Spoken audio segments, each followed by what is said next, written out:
Hi, my name is George Perakis, and I'm the operations manager here at Cleanup. And I'm so excited to be talking to you today about all the different ways we can implement new green policies into our company here. And I'm so excited to be talking to you about that today. So basically today we're going to be talking about the nature of operations, the role of business ethics in operations. We're also going to be discussing operating and overhead costs. And then finally, we're going to move into employee roles and what they can do to follow green policies in the company. So let's just jump right in there with operations. So operations, basically the idea of making sure everything's running smoothly and harvesting value from our assets. So we have many resources, and that's something we're going to work towards a lot. So basically it's controlling the input and output and making sure everything is running smoothly at all times. Basically, operations ensures that we're always in control of what we're doing, and we manage that by planning ahead and knowing what we're going to be basically doing. So as you know, a lot of our resources currently are not that energy efficient. We want to move there. So that's why when we get to the energy efficient level through these green policies, we can actually minimize our costs. Minimizing our costs is so important for the business because that way we can lower our costs and maximize our production and maximize our profits as a business. So environmentally friendly is not only great for the environment, but it also is great for our operations because it makes sure that we can increase our input while decreasing our output in terms of cost, and we can plan ahead for the future to make sure we have a sustainable work environment for everyone. So next, I think it's important to discuss basically a SWOT analysis. So a SWOT analysis will basically help us discover our problem and what we can need to fix and what we need to do as a company to move forward towards these green policies. So currently we're looking at as our strengths. So our strengths is that we have a great skilled staff force, around 50 people, and they're great workers. And we also have a great environmentally friendly mission. We're constantly working to become, when we're testing our pollutants, and we want to take that into the office now. But our main weakness, as you know, is that we have a non-eco-friendly work environment. And that's something that needs to change because we need to actually act upon what we preach to others. But that leaves us with a lot of opportunities currently. We can obtain media coverage if we pull this off right. We can make sure that we are known for our great economic and environmental policies. We can also get new clients. When clients see that we're going to become environmentally friendly, they're going to see a good business partner that they want to do business with. And that'll help us get new clients and increase our profits. We can also just become environmentally friendly if we put the work in and put the time in, and that'll decrease our costs over the long term. Some of the threats that we are facing though right now include negative press and possible negative consumer attitudes toward the company. Because if others don't feel that we're actually doing what we tell others to do, and we're not as we are an environmental company, we want to actually be doing and acting upon what we're telling others to do. So that's super important because we want to make sure that our customers always think the best of our company. So next, let's move into the business ethics of operations. Business ethics is so important of operations. It's the whole idea of when businesses desire profit, you must maintain that ethical sense with the desire to earn money. It's so important to build relationships with our consumers.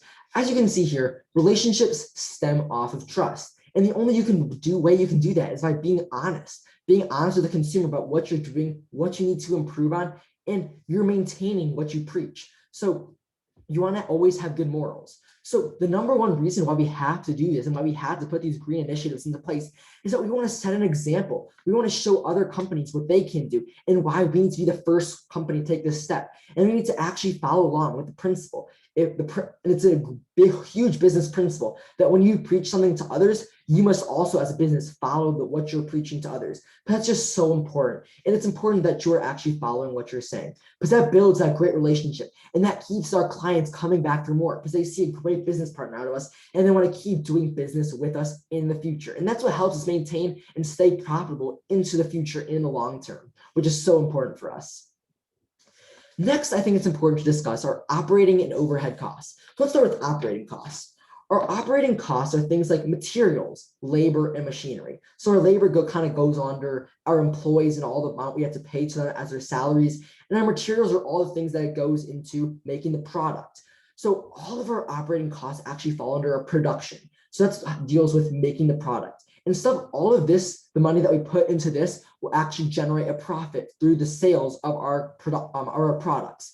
So that's so important that we maintain the lowest cost of operating costs as possible. Next, let's move on and look at our overhead costs. So our overhead costs include things like rent for a building, also utilities like our air conditioning systems, our heating and cooling systems, and all of that stuff like that, like plumbing. Then we also have to look at insurance. Insurance is a big part of it, and insurance is something that costs a lot of money. And things like fire protection, tornado protection, accident protection, and also things like in case anything happens. So actually, many of these things can actually be lowered by these green initiatives.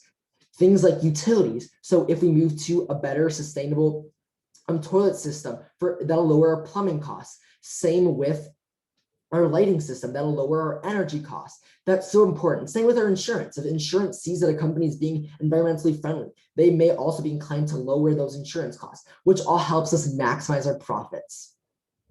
So now I think it's really important that we move into our final stage, things that employees can do on the ground to help us move into these green initiatives. So some employee roles that we can follow are just turning off the lights when you leave the building. And since our office space has great natural lighting, just turning off the lights entirely during the day, unless especially needed, so we can get that natural light coming in here. Also, when you leave or step away from the desk, just turn off the computer or put it into sleep mode so we're not wasting unnecessary electricity. There's also a need to print less. We don't need to constantly use paper when we have these computers, these advanced computers that we can send and email documents and annotate them on our actual computers. So that can help us use less paper in the office space. We also don't need to waste unnecessary supplies like staples or tape or pencil. We don't need to waste those supplies if not needed. So that's something we can just work on and just not be wasteful about them in general. We can also just be more efficient. Our employees can work harder during their office time and work less hours. That'll help us maximize the amount of production work that we're doing in the office while minimizing our costs, because we don't have to pay for as many hours for our employees. We can also just minimize travel expenses in general. That includes things like carpooling to work or taking the bus to work or possibly even walking or biking to work. These initiatives will help us maintain a clean energy footprint as a company. But the thing is, I think it's really important to discuss that this isn't just important for our employees. This is also important for management. Management has a lot of roles in this as well. We can actually switch to more efficient sources of lighting, such as LED lighting that'll last longer and cost less over time. We can also utilize efficient heating and cooling systems like strong insulation or better and more efficient AC systems. We can also utilize solar energy so we don't have to pay an energy bill, and we can actually utilize solar energy on the top of our roof. And also just monitoring our energy usage. Monitor our energy usage basically means they're going to be looking at what we have currently and seeing where can we cut, where can we increase, what do we need to do, and how can we get there in a timely fashion. It's also important we can do things like encourage staff involvement. I think this is the biggest one. As a leader, you're the leader of the company. And as an executive board, we need to be showing our employees that there are things that they can do too.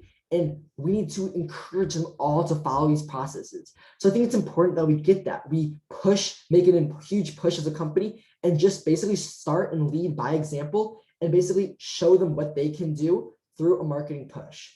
So going along with our marketing push, I think it's important to bring up a 30-60-90 here. So at 30 days, I think it's important to explain to workers what they can do. We can send out emails through e-blasts, send out little promotional flyers and signs and put those around the building and basically show our employees what they can do to help. Then around day 60, we should start looking to implement some of the things that the management can do and to start installing some of them as well, such as our AC systems and the new LED lighting or possibly even solar panels, which would look great for the company. And then at 90 days, we should begin to look for feedback. Begin monitoring our energy and seeing how much have we decreased? Have we decreased in a satisfactory amount, or do we need to keep increasing? Do we need to lower that energy usage?